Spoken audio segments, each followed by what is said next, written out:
ஒரு 100 கோடி செலவு பண்ணுங்களேன். அவங்க அப்பா செலவுக்கிறதுக்கு மட்டும் 90 கோடி பண்ணுறீங்க. நினைவிடம் கட்டுறதுக்கு 89 கோடி பண்ணுறீங்க. மக்கள் துன்பப்படுற ஒரு நிலைமைக்கு இந்த அரசாங்கம் இன்றைக்கி வந்து தள்ளிட்டு தான் இன்றைக்கி வந்து வேதனையும் வருத்தமாக இன்றைக்கி இருக்குது. துணை முதலமைச்சராக உதயநிதி பெற்றது தான் தமிழ்நாட்டுடைய ஒரு ஒட்டுமொத்தமாக துரதிஷ்டம். அதான் நான் சொல்ல வரேன். அதில் ஆர்வம் காட்டுற ஒரு அரசு தான் இந்த கார்ப்பரேட் விடியாத அரசாங்கம். அதான் இன்றைக்கி எல்லாரும் குடிங்க அப்படின்ட்டுன்னு அன்னைக்கு ராஜாஜி போய் கையை காலை பிடிச்சி கெஞ்சினார், இதை கொண்டு வராதிங்கன்ட்டுன்னு. ஆனால் அதெல்லாம் உதாசீனப்படுத்திட்டு 1971-72 வாக்கில் யார் கொண்டு வந்தது? மதுவை கருணாநிதி தான் கொண்டு வந்தார். அது மட்டும் இல்லாமல் பார்த்திங்கன்னா வந்து இது மற்ற அரசு நிகழ்ச்சிகள் அதிலெல்லாம் பங்கு பெற்றால் வெறும் இந்த டிஷர்ட்டு சட்டையே இல்லையா இவருக்கு உதயநிதிக்கு நான் கேட்குறேன். 15 லட்சம் பேர் வராங்க, அதுவும் ஏழையில் நடுத்தர மக்கள் சுற்றுப்புற மாவட்டங்களுக்கு. ஒரு நாளையாவது நீங்கள் இதை பற்றி ரிவ்யூ பண்ணியிருப்பீங்களா? ஆய்வு பண்ணியிருப்பீங்களா? இல்லை ஒரு நாளைக்காவது வந்து நீங்கள் அந்த இடத்த போய் பார்த்து என்னென்ன ஏற்பாடுகள் செய்யணும்? விசாலமான இடம் மெரினா பீச்சுன்றது. கிட்டத்தட்ட லைட் ஹவுஸ்லேருந்து நம்முடைய அம்மா நினைவிடம், அதே போல் அண்ணா சதுக்கம், இந்த இடம் பார்த்திங்கன்னா கிட்டத்தட்ட 3.5 கிலோமீட்டர். இந்த 3.5 கிலோமீட்டரில் ஒரு ஷாமியானா போகிறதுக்கு எவ்வளோ செலவாகும்? 2 பக்கமும் போடலாமே ஷாமியானா. போட்டால் என்ன ஆகும்? ஒரு 100 கோடி செலவு பண்ணுங்களேன். அவங்க அப்பா செலவுக்கிறதுக்கு மட்டும் 90 கோடி பண்ணுறீங்க. நினைவிடம் கட்டுறதுக்கு 89 கோடி பண்ணுறீங்க. அதுக்கப்புறம் வந்து ஊரெல்லாம் வந்து அவங்க அப்பா பேரில் நூற்றாண்டு மண்டபம், நூற்றாண்டு கட்டிடம். அப்புறம் வந்து அவங்க அப்பா இப்போது இருக்க ஸ்டாலினுடைய அப்பா கருணாநிதி, அவங்க அம்மா வந்து தயாளம்மையார். அவங்கள வந்து ஒரு அறக்கட்டளை எங்கே நம்ம யானைக்கவனியில் அங்கே ஒரு அறக்கட்டளை, அது ஒரு பில்டிங்கு. இப்படி எங்கே உத்தரப்பிரதேசில் எப்படி வந்து முழுமையான அளவுக்கு எல்லா பேரும் வந்து எல்லா இதுக்கு பில்டிங் வச்சாங்களோ அது மாதிரி எல்லா பேரும் வைக்க முடியுது, அதுக்கு பணம் ஒதுக்க முடியுது.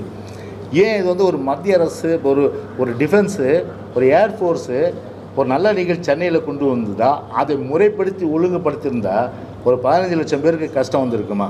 15 லட்சம் பேர் திட்டிட்டு போயிருக்கான், சாமட்டுட்டு போயிருக்கான். 3 பேர் செத்து போயிட்டாங்க இன்றைக்கி. திருவட்டூரில் இருக்க ஒருத்தர் செத்து போயிட்டார், குறுக்குப்பேட்டில் ஒருத்தர் செத்து போயிட்டார். அதுக்கப்புறம் தென் சென்னையில் நினைக்கிறேன் அவர் ஒருத்தர் பெருங்களத்தூர் அவரும் வந்து இறந்து போயிட்டார். பல பேர் கஷ்டப்பட்டாங்க, குடிக்க தண்ணி கிடையாது. அந்த அளவுக்கு ஒரு சேர்ஸை போட்டு அழகாக ஷாமியானா போட்டு அப்படியே அந்த பிளாட்ஃபார்ம் ஓரமே போடலாம். ஒரு 10 அடிக்கு போட்டோம்னா என்ன, அது இந்த வண்டியும் வரல, வண்டி வராது, போக்குவரத்து இல்லாத பட்சத்தில் மக்கள் மட்டுமே நம்ம வர சூழ்நிலை எல்லாரையும் அமர வச்சு வேடிக்கை பார்க்க வச்சுருக்கலாம். அதை விட்டுட்டு எல்லாரையும் கஷ்டப்படுத்தி இன்றைக்கி பெரிய அளவுக்கு இன்றைக்கி வந்து மக்கள் துன்பப்படுற ஒரு நிலைமைக்கு இந்த அரசாங்கம் இன்றைக்கி வந்து தள்ளிட்டு தான் இன்றைக்கி வந்து வேதனையும் வருத்தமாக இன்றைக்கி இருக்குது. இன்றைக்கி சின்ன வயசு 32 வயசு 38 வயசு இந்த மாதிரி சின்ன இன்னும் பல பேர் பார்த்தீங்கன்னாக்கா ராயப்பேட்டையில், ராஜீவ்காந்தியில், ஓமந்தூரில் அனுமதிக்கப்பட்டிருக்காங்க. இதுக்கு முழுக்க யார் பொறுப்பேற்கணும்? இந்த மாதிரி ஒரு கொடுமை நடந்திருக்கு. ஒரு பட்ட பகலில் ஒரு நண்பகல் வெயிலில் 11 மணிக்கு வச்சுக்க மாதிரி ஒரு விவாதத்தை நிகழ்த்தியிருக்காங்க. முதலமைச்சர் அந்த பந்தலில் உட்காந்துருக்காரு, குடும்பத்தோடு உட்காந்து பார்க்குறாரு. பொதுமக்களுக்கு ஒரு அநீதி இழைக்கப்பட்டிருக்கு. அதை நீங்கள் எப்படி பார்க்கல? இல்லை, அதுதான் சொல்கிறேன். இப்போது ஒரு நிர்வாகம் டோட்டலி ஃபெயிலியர். ஒரு நிர்வாகத்தை முடுக்கி விட்டு அழகாக வந்து ஒரு கவர்மெண்ட் மிஷினரி வந்து ஒரு 10 நாள் ஒரு ஏர்ஃபோர்ஸ் பொறுத்தவரை சொல்லிட்டாங்க, 10 டேஸாக சொல்லிகிட்ருக்காங்க, 10 நாளாக. அப்படி இருக்கும் 10 நாளாக என்ன பண்ணாங்க? ஒரு ஆய்வு கூட்டம் நடத்திருப்பாங்களா? இல்லை ஏதாவது என்னென்ன பண்ணணும், எவ்வளோ பேர் ஆன்டிசிபேட் பண்ணுறோன்னு சொல்லிட்டு அதை பண்ணியிருப்பாங்களா? அப்போ இந்த 3 பேர் இறந்ததுக்கு இவங்க தான் பொறுப்பெடுத்து அவங்களுடைய குடும்பத்துக்கு என்ன தேவையோ அதை செய்ய வேண்டியது ஒரு அரசாங்கத்துடைய கடமை. ஒரு நிர்வாகம்னா எவ்வளோ கிலோ அப்படின்னு கேட்கக்கூடிய அளவுக்கு ஒரு நிர்வாக திறன் இல்லாத ஒரு முதலமைச்சரும் ஸ்டாலினும் துணை முதலமைச்சராக உதயநிதி பெற்றது தான் தமிழ்நாட்டுடைய ஒரு ஒட்டுமொத்தமாக துரதிஷ்டம். அதான் நான் சொல்ல வரேன். சார், மத்திய அரசு வந்து நிதி ஒதுக்கி இருந்திருந்தாங்கன்னா மதுக்கடைகள் வந்து மூடுறது ரெடியாக இருக்கும். மத்திய அரசாங்கம் பணம் வந்து ஒதுக்காதனால தான் மதுக்கடைகளுக்கு சென்று வந்துருக்கு. இல்லை, இப்போது டாஸ்மாக் பொறுத்தவரையில் ஸ்டாலின் வந்து இதே நாங்கள் வந்து ஆளுங்கட்சி காலத்தில் அவங்க குடும்பத்தை சார்ந்தவங்க கட்சிக்காரங்க எல்லாம் கருப்பு சட்டை கருப்பு பேண்ட்டு போட்டுட்டு எல்லாம் வந்து ப்ளக்கார்ட் பிடிச்சாங்களா இல்லையா? சொல்லுங்கள். நாங்கள் டாஸ்மாகை உடனடியாக வந்து இருக்கக்கூடாதுங்க. அப்போ அன்றைக்கி பிடிச்சிங்க இல்லையா? சரி, ஆட்சி இப்போ வாக்குறுதியில் என்ன கொடுத்தீங்க? படிப்படியாக முன்னீங்க. படிப்படியாக எங்கே முன்னீங்க நீங்கள்? இப்போ இந்த ஆட்சி பொறுப்பு வந்து கிராஃபை பாருங்கள். கிட்டத்தட்ட வந்து 30,000 கோடி இருந்தது வருமானம், 52,000 கோடி ஏறி இருக்குது. இப்போ அந்த 52,000 கோடினா 20,000 கோடி வந்து எப்படி வந்தது அரசுக்கு? அப்போ முழுக்க முழுக்க வந்து ஒரு சரக்கு விற்கிறதுல முழு வீச்சா அதில் ஆர்வம் காட்டுற ஒரு அரசு தான் இந்த கார்ப்பரேட் விடியாத அரசாங்கம். அதுதான் இன்றைக்கி எல்லாரும் குடிங்க அப்படின்ட்டுன்னு அந்த வகையில் தான் இன்றைக்கி வந்து செயல்பாடு. அதனால் போகாத ஊருக்கு வழி தேட வேணாம்.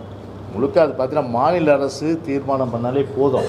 இதில் வந்து பார்த்தீங்கன்னா வந்து ஆதி காலத்தில் என்ன மதுவிலக்குனா மத்திய அரசு எப்போது வந்து கருணாநிதி தான் முதல்ல வந்து குடிக்க கற்றுக் கொடுத்ததே. குடியே இல்லாத தமிழ்நாடு, ஆனால் குடிக்க கற்றுக் கொடுத்தது பார்த்தீங்கன்னா திராவிட முன்னேற்ற கழக கருணாநிதி. அன்னைக்கு ராஜாஜி போய் கையும் காலை பிடிச்சி கெஞ்சினார், இதை கொண்டு வராதிங்கன்ட்டுன்னு. ஆனால் அதெல்லாம் உதாசீனப்படுத்திட்டு 1971-72 வாக்கில் யார் கொண்டு வந்தது மதுவை? கருணாநிதி தான் கொண்டு வந்தார். அதனால் முழுக்க பார்த்திங்கன்னா மாநில அரசு நினச்சா முழுமையாக அது வந்து க்ளோஸ் பண்ண முடியும். ஆனால் நாங்கள் என்ன கேட்குறோம், தேர்தல் வாக்குறுதியிலையும் அதே போல் நீங்கள் எதிர்க்கட்சி, நாங்கள் ஆளுங்கட்சியாக இருக்கோம், நீங்கள் எதிர்க்கட்சியாக இருந்தால் நீங்கள் என்ன செஞ்சீங்க, அதை தான் நீங்கள் வந்து இப்போ பண்ணுங்கன்றேன். அதை நீங்கள் காற்றுல பறக்க விட்டுட்டீங்களா? இப்போ இன்னொன்று பாருங்கள், இப்போ வந்து அருமை ஸ்டாலின், அவருடைய அருமை மைந்தன் யார் உங்களுக்கு தெரியும், உதயநிதி. இப்போ என்ன அமைச்சராக இருந்து கோபாலபுரத்து கொத்தடிமையினுடைய கோஷம் காரணமாக அவர் வந்து துணை முதலமைச்சராக இருக்கார். துணை முதலமைச்சர் ஆனால் அவர் வந்து ஒரு அரசு பொறுப்பு தானே. ஒரு அரசு பொறுப்பில் உள்ளவங்க, ஒரு அரசு ஊழியர் அரசு பொறுப்பில் உள்ளவங்க ஒன்று தான். இப்போ நான் இப்போ பச்சை மாதம் வந்து அமைச்சராக தான், நானும் வந்து அமைச்சராங்க. அந்த காலத்தில் எல்லாம் வந்து கவர்மெண்ட் சர்வெண்ட் தான் நாங்கள். Public servant, government servant public servant. ஏன்னா வந்து சேலரி வாங்குகிறோம் நாங்கள். அப்படி சேலரி வாங்கும்போது அரசு ஊழியரை தான் ட்ரீட் பண்ணுவாங்க, பொது ஊழியராக. அப்படி இருக்கும்போது ஒரு கட்சி நிகழ்ச்சிக்கு போகும்போது நீங்கள் எதை வேணாலும் போட்டுங்க, உங்கள் கட்சி கொடி பெருசாக மூஞ்சி இங்கேருந்து கால் வரையில் போட்டுங்க, உங்கள் சின்னத்தை இதுலேருந்து இது வரையில் போட்டுங்க, எங்களுக்கு அது மாறுபட்ட கருத்து இல்லை. ஒரு அரசு நிகழ்ச்சி, அதுவும் வந்து ஒரு கவர்னர் வர்றாரு, கவர்னர் இப்போ ஒரு பதவியேற்பு நிகழ்ச்சியில் கவர்னர் பக்கத்தில் உட்காந்துன்னு கட்சியினுடைய சின்னம் இருக்குது, கட்சியினுடைய கொடி இருக்குது. அது மட்டும் இல்லாமல் பார்த்திங்கன்னா வந்து இது மற்ற அரசு நிகழ்ச்சிகள் அதிலெல்லாம் பங்கு பெற்றால் வெறும் இந்த டிஷர்ட்டு, சட்டையே இல்லையா அதை இவருக்கு உதயநிதிக்கு நான் கேட்குறேன், சட்டையிலாம் கூட நாம் கொடுத்துலாம் ஒன்றும் பிரச்சனை கிடையாது, சரிதானே? அவர் கேட்டால் அனுப்பி வச்சிடலாம். அவர் சட்டையே இல்லை போல் இருக்குது, பாவம் ரொம்ப ஏழை அவர். அதில் டிஷர்ட்டு தான் போடுவார் அவர். டிஷர்ட்டை போட்டுட்டு அதில் வந்து ஒரு அவங்க கட்சி சின்னத்தை போட்டுட்டு அதில் வந்து கொடியை போட்டுட்டு கவர்மெண்ட் ஃபங்க்ஷன், அது வந்து ஏற்புடையதா சொல்லுங்கள்? நீங்கள் கட்சி நிகழ்ச்சிக்கு போகும்போது ஊருக்கு கொடுத்து போகும்போது போங்க, எங்களுக்கு மாறுபடாது. அரசு நிகழ்ச்சின்னு ப்ரொசீஜர் இருக்குது. 2019 அன்றைக்கி நம்ம அண்ணன் எடப்பாடி முதலமைச்சர் காலத்தில் அன்றைக்கி பப்ளிக் அட்மினிஸ்ட்ரேட்டிவ் ரிஃபார்ம்ஸ், அதாவது இப்போ பர்சனல் அண்ட் அட்மினிஸ்ட்ரேட்டிவ் ரிஃபார்ம்ஸ், அந்த டிபார்ட்மெண்ட் மினிஸ்டர் நான் ஒரு ஜியோ ஒன்று போட்டோம், அரசு உத்தரவு. எல்லாம் கேளுங்க க்ளீனாக.